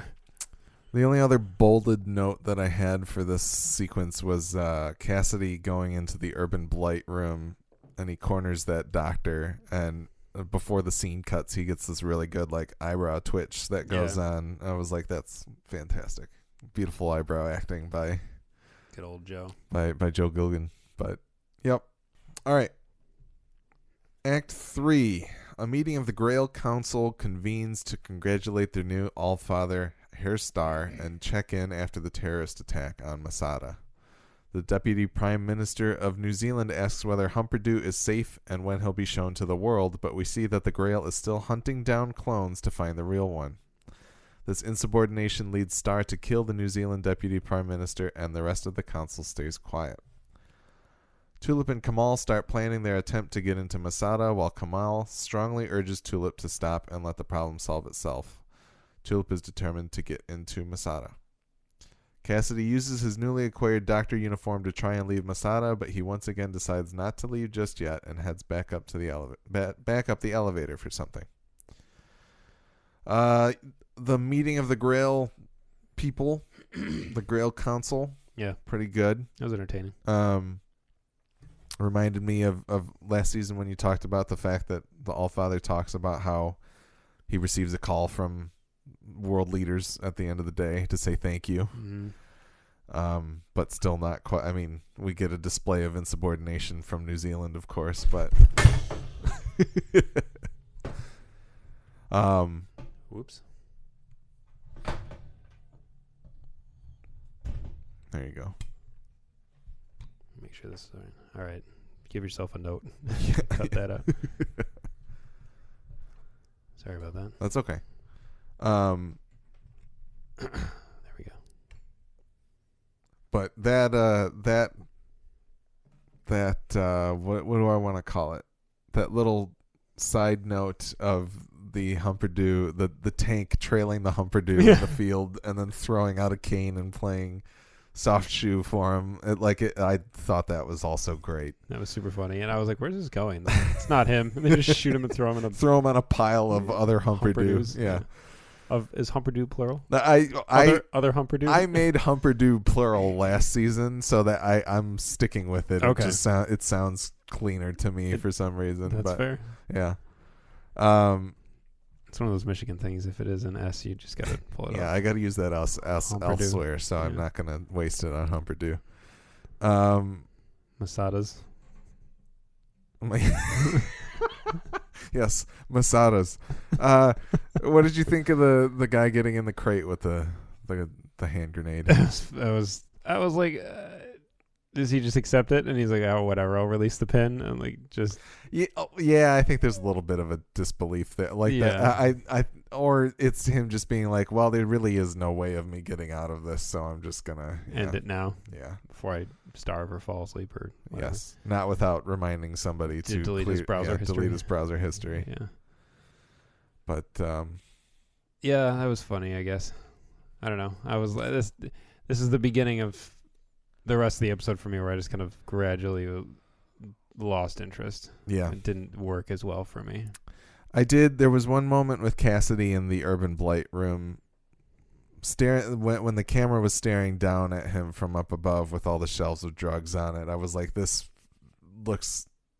I feel like this is a comic book panel. Yes. Like that. Yeah, that was a cool shot. Yeah, that was just kind of like even him just saying drugs with like the elated look on his face. I was like, yeah, I can see this inked. That's the old cast without all the character development that I like. Yeah. Yeah. That was good to see. Yep. And then the Tulip and Kamal stuff for me, I was just kind of like, who cares? Yeah. Also, why? Yeah, like we knew Tulip was gonna get in there somehow, but I guess more on that with this next act. Act 4, Cassidy visited the Urban Blight deposit to pick up some cocaine and ends up riding the elevator back down to the lobby with Frankie Toscani. After a tussle in the elevator, Cassidy exits into the lobby with his stethoscope, but he falls over, revealing that he's been shot several times by Frankie. Jesse makes it to the airport and befriends a pilot who tells him his drawing of the phallic mountain is the Lost Apostle in Australia. Jesse goes to reach for his father's lighter when he realizes it's on the dash of the truck he hitchhiked in earlier. Kamal calls Featherstone to alert her to Tulip's presence at the motel, and Tulip uses the opportunity to lead Featherstone and her squad on a merry chase down into a quarry. Tulip intentionally dusts up the quarry and does some demolition derby to eliminate the Grail members one by one, leaving just her and Featherstone standing. Tulip outmaneuvers Featherstone and makes it back up out of the quarry. Meanwhile, Featherstone gets stuck on the way up the ramp in her Grailmobile.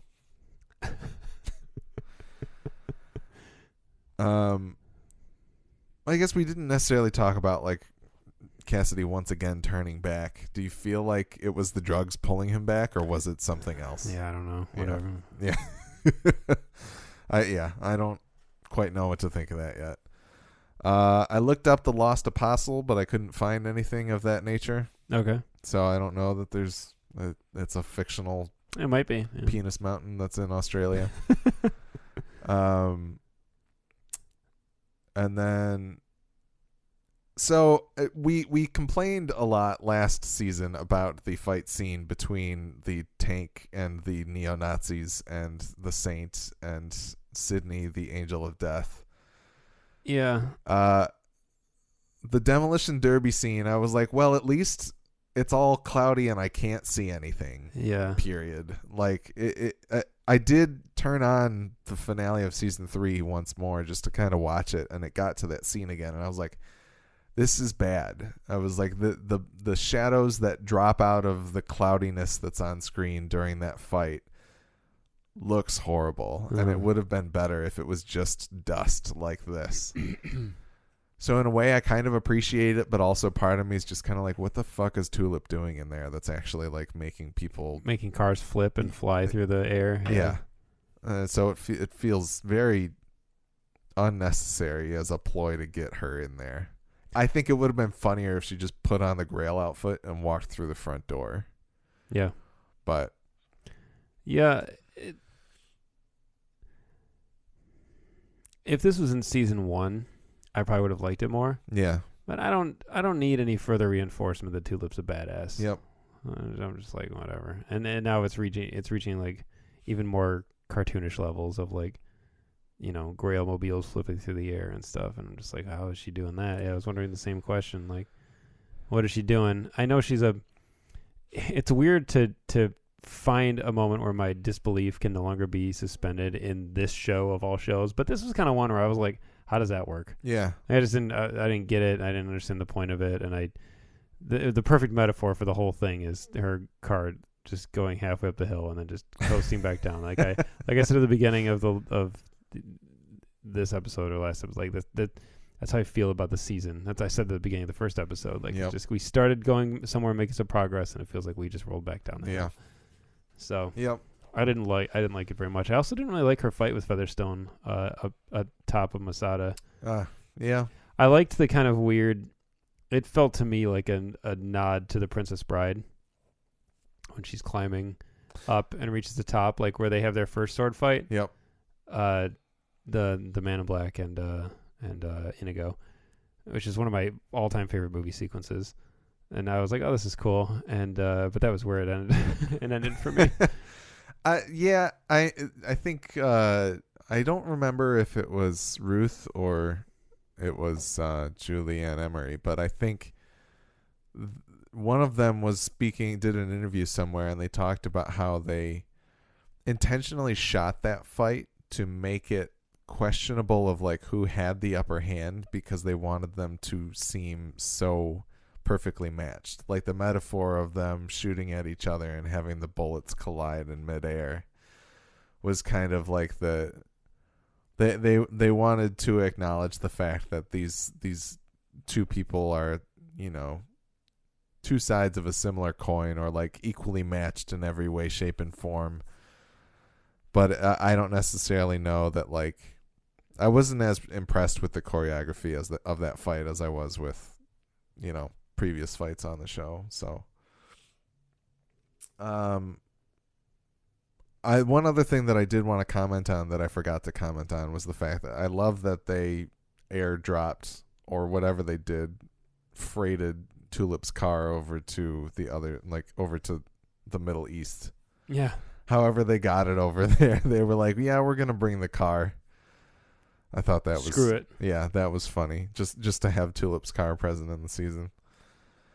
But yeah, I don't necessarily know if there's a whole lot else here, so we can move on to the final act of episode 2. Frankie sends off Cassidy's circumcision scraps with a doctor and tells Cassidy that he thinks he knows why Cassidy keeps coming back. Okay, so it was later in the episode that they had this conversation. It's because Cassidy feels guilty and like he deserves it. Jesse pulls up to the Desaad house and retrieves his father's lighter, but his pilot friend implores him to help a child shown in the window at the house with a scantily clad, long-haired blonde man in a royal cape. Jesse reluctantly follows after his pilot friend into the house, and Hairstar receives a new ear courtesy of Cassidy's circumcision scraps as he watches as Jesse enters the Desaad house. So the pilot is the best character on Preacher now, right? Mustached pilot was so good. Is pretty damn good. The pilot's code. Yes. Yeah. I Bruce kind of joked about that. I'm pretty damn sure there's no pilot's code. Not like that anyway. No, but it was quite good. I was gonna look and see if the pilot was credited because he looks very. He is. Yeah, I looked him up. He's just some Australian actor. Okay, he looked familiar. Like he looked like a. To me, he very much reminded me of the astronaut who did the Space Oddity music video. Oh, yeah. I can't remember what his name is. I could probably figure out pretty quickly, but just the mustache that he had on, and yeah, he does have that look. Yeah. I don't know what the hell is happening with the Desaad house. Yeah, well, there's more to come. There's more because the way obviously I've heard that name in the course of this podcast. That it's going to be something important, but the fact that we present, I guess here's the things that I notice and what I think is weird about some of the editing that happens here is we see Jesse go into, I guess I kind of paused before I got through the rest of this, but we see Jesse walking into the house, but then where we end with Jesse, he's on that plane, but he has his boots back. And I kind of noted that it looked like the child in the window was the child that was on the side of the road. Oh, yeah, it might have been. So I'm just kind of confused as to how that comes back into play, but I guess we'll see in the coming episodes. It felt really weirdly edited together to me. Mm-hmm. But yeah, no, he looks sufficiently weird, and I'm interested to know more, basically. But yeah, I don't know if there's any. Do you have any thoughts about Jesus and what he? The Jesus Desaad stuff, I think, is going to be a little bit undercut by if Jesse's by himself, but we'll see what happens. That's all that I can really say on that. Okay. I did love when they had the montage of Australia stuff. Yeah. It was just like a kangaroo, a Foster's. You hear a didgeridoo. Yeah, a shark. It was very funny. That was pretty good. Yeah, all the clip selections were really good. What Westerners would think of when they think of Australia. Yeah. I'm surprised there wasn't just a close up of Paul Hogan at some point. or was there a Steve Irwin shot? I think there might have been. I can't remember if there was or not, but yeah. So I'll continue with the with my recap here. Kamal climbs out of Tulip's car and watches the wreckage in the quarry as the two Grail EMTs pull a blonde woman out of a car and take her right into Masada, without realizing it's actually Tulip. After cutting to an open door at the Desaad house, we see Jesse on a plane by himself. He imagines Cassidy chastising him for leaving him and Tulip all alone when the pilot comes over the air to turn off the smoking sign and let Jesse know it'll be 16 hours until they reach Australia. Finally, we pull out of the plane to see a model plane on a table with several other recognizable landmarks from the entire series as a familiar mug filled with Diet Dr. Pepper is lifted by none other than God himself, listening to smooth jazz in a hotel room with some type of creature as he stares at the model plane. Tulips in Masada. Cool. We'll see what happens there. And yeah, I liked the idea of the little figurines on God's table. I thought that was cute, at least. We see the coffin and the plantation house and or no, was that it was the church, I think, from Anvil. Kind of like seeing the greatest hits of the show a little bit. I think that was fun. I don't necessarily know what any of it means. I don't know what the creature in God's hotel room is. Yeah, if the idea is that Jesse has been doing what he's been doing not of his own free will, it's going to be a little frustrating. Yeah. But we'll see. I have some thoughts on how it might play out.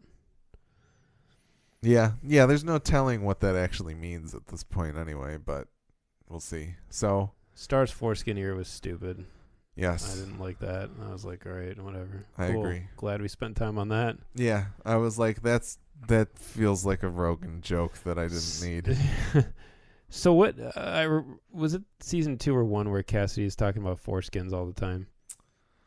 That was the beginning of season 2. When they're still on the road getting to... Yeah, and he's talking about baby foreskins. Yeah, the celebrities using baby foreskins for moisturizer and stuff like that. I wonder what's going to happen to all those Cassidy foreskins if they're... I guess that's pretty good. I'll give that joke a little bit more, given that... Like, I did make that connection, but I didn't think about Cassidy, like, reckoning with the fact that his foreskin are now... Star's ear. Yeah, he's an endless supply of foreskins. But yeah, we just don't have enough time to do all the stuff that is good. It's just such a bummer. It's becoming, the more we talk, the more I think about certain other... I feel like your energy has significantly dropped, and it might be the fact that it's later in the night, but it's... I don't think it is. I think it's the fact that, like, as I've been saying these things, you're kind of like realizing, like, why are we doing this when we could be doing other things? Yeah. This episode just kind of was a bummer. Like, there were a lot of things that just didn't work great for me, and I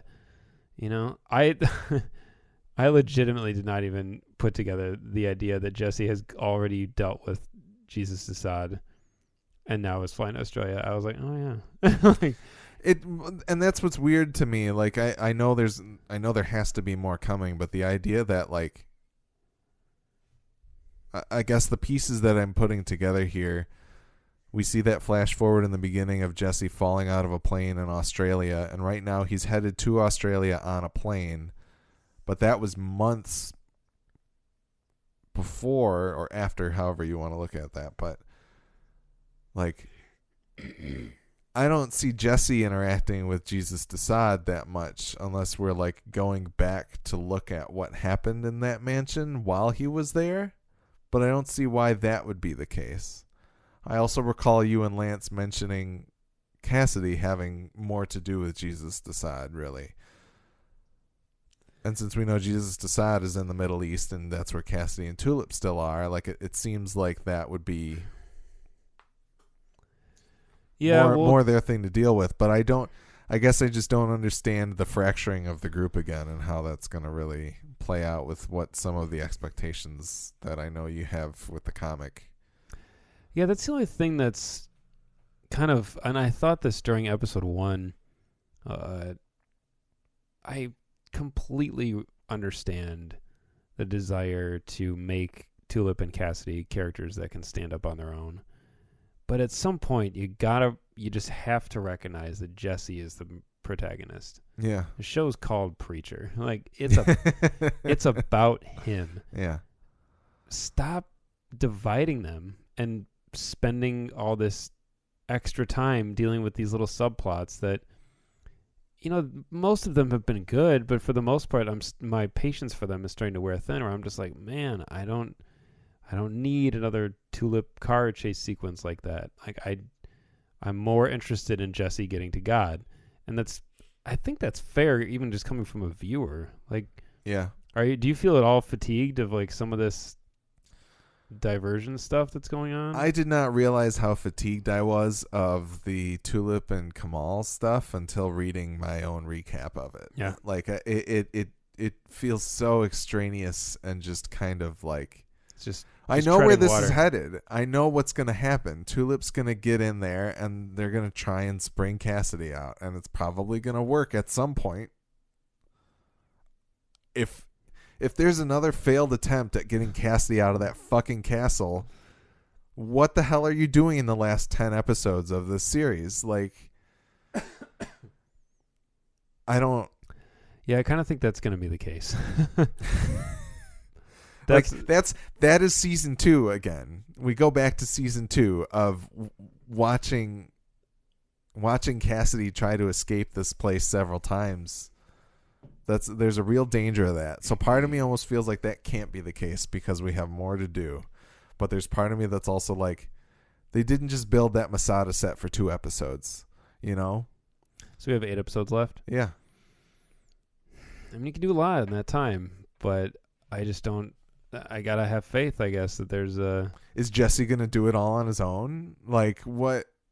I don't know. That's the other thing is that, you know, pardon me if I'm playing with anybody's expectations of what's going to happen by commenting on what I think that shot in the opening titles of the show is, but who's with him? It's Jesse standing there with Tulip and Cass. Okay. And it very much looks like Cass has blonde hair like he did at the beginning of this season. And so, and it looks like it's in Masada is the thing. It looks like it's there. And I feel like if that's like some type of final confrontation, the 3 of them are finally together for the last 2 hours of the show or something like that.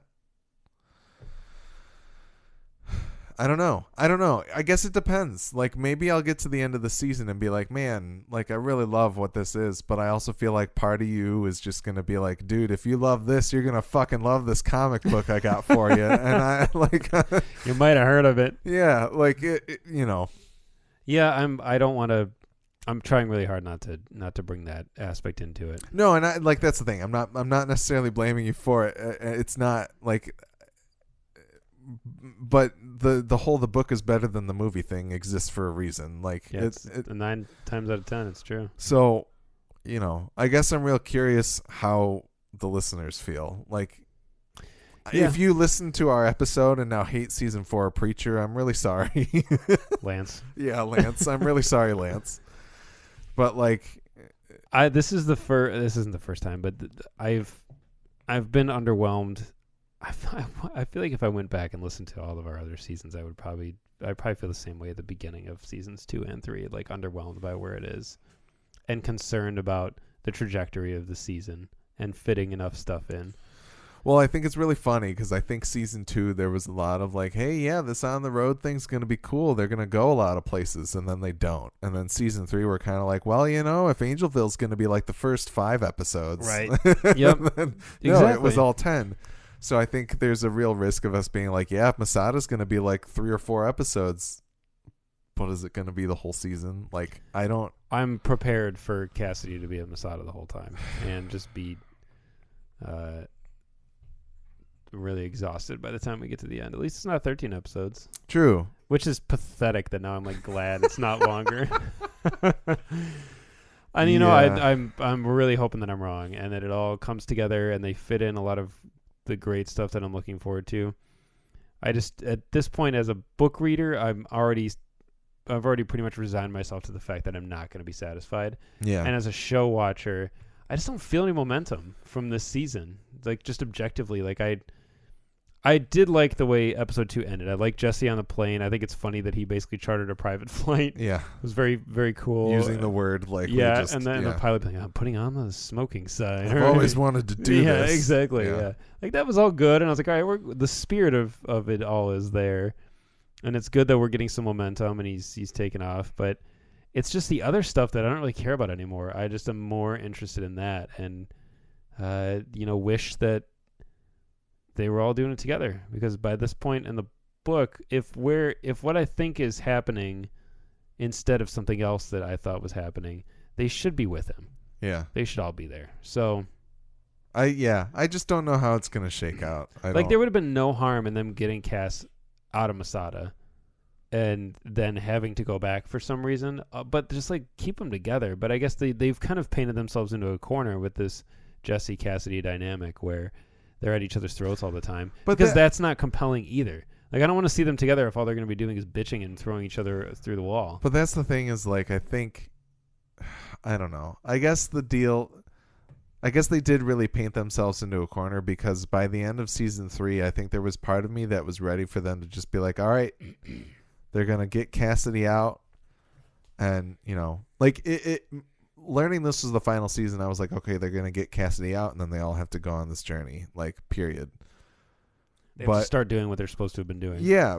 But the fact that, like, Jesse sent him away and he and Cassidy never really got to deal with that after that, because they were never together to actually deal with it. And the fact that when they do finally get together, they're still bickering and, like, can't, like, come to a head about, like, why what happened in the last season. It just kind of sucks, and that means they continued to paint themselves into a corner rather than try and do something to, like. But who knows? Maybe they'll do something unexpected and great. And I hope so. Bruce wrote in our Discord in the show spoilers section. He finished up the new episodes. I like them, but I'm not sure the choice to have Jesse run off like that over a dream necessarily adds up. Feels a bit awkward the way it happens. But yes, Dr. Pepper is godly.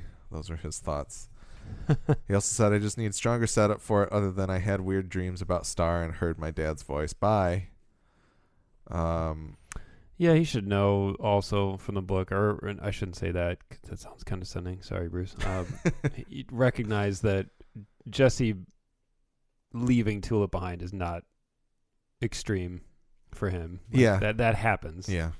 And usually it's even less motivated. It's just him thinking this is the right thing to do, even though he's acting selfishly. Yeah. Yeah. And I said to him, I was like, I think some of it could be the fact that, like, I don't know how invested Jesse was in rescuing Cassidy in the first place. You know, still coming off of season 3. Like, if show Cass and show Jesse are not, like, super good friends, maybe he doesn't give a shit and he's going to leave anyway, because he knows Tulip is going to take care of it and get him out. Yeah, maybe. So, or maybe he just feels more importance in finding God, which we know is true anyway. Like, that's what he really wants to do. Yeah. So, anyway, we're back.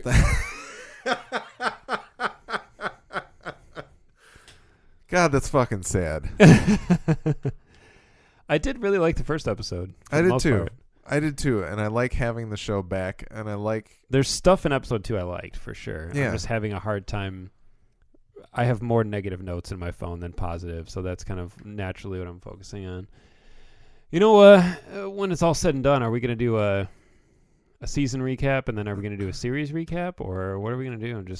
I don't know. I think it's kind of hard. Like, it's hard to do a series recap. yeah. Are we gonna wait the 5 months it's gonna take us both to watch through 3 other seasons again, or like what are we gonna do that way? But at the same time, you know, if we decide to continue the show with a comic read and how we want to do that, I think it's still very much up in the air. It's a possibility. Yeah, that could be fun, but it also could be. I mean, you could do it in, like, not too many episodes. That's the thing. That's the thing. Like, if we did, like, a trade paperback would be kind of the right way to do it, I would assume. It's just like we sit down 6 or so issues at a time. Yeah, and then do it that way. Like, I think it's reasonable, but it's 9 trades, right? Something. Yeah, it's not a lot. So, you know, we can kind of consider what we want to do in the future, and what you guys want to hear, so let us know. But yeah, Preacher's back. We were excited. Back again. We're now not necessarily as excited, but I'm still excited to see where it goes. I'm still excited because of some of the glimpses of stuff to come that we got. Like, there's badass stuff on the horizon as long as they do it. And you know, might be a bit of a head fake. We'll see. I have a feeling, and not that I'm trying to figure out exactly how I'm going to feel about the show before it ends, but I have a feeling that, like, we're going to arrive at something at the end that I really love. I think so, too. I don't know if I'm going to feel like the show's going to earn it. I mean, I loved the way season 3 ended in a lot of ways. There were a lot of the downfall of Angelville I really loved. Yep. So there's no reason to think, even though the journey might have been a little bumpy.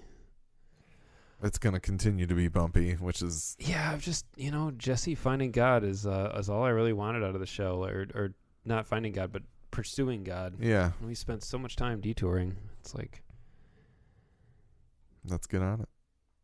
Maybe the real finding God was the friends we made along the way. We'll see. On that note, once again, you can find more episodes of our podcast at g2tpodcast.com. That's the letter G, number 2, letter T, podcast.com. We're also on TV Time, Apple Podcasts, Stitcher Radio, and Google Play Music. All kinds of different podcatchers. We're G2T Podcast on Twitter, and you can email us at g2tpodcast@gmail.com to tell us what you think of our podcast and share your thoughts on AMC's Preacher so we can read them on our show. Send us corrections, observations, or anything regarding Preacher or our podcast. The Midwest Podcast Network has other shows about video games, horror movies, FX's The Alienist, and HBO's Westworld. Find out more about these shows as well as how to support the network at MidwestPodcastNetwork.com. Our theme music is the song All In by The Red Thread, and it is being used under a non-commercial Creative Commons license. That's all for this episode of Gone to Texas. We can't wait to see what next week's episode of Preacher brings, but until then, go forth and speak the good word.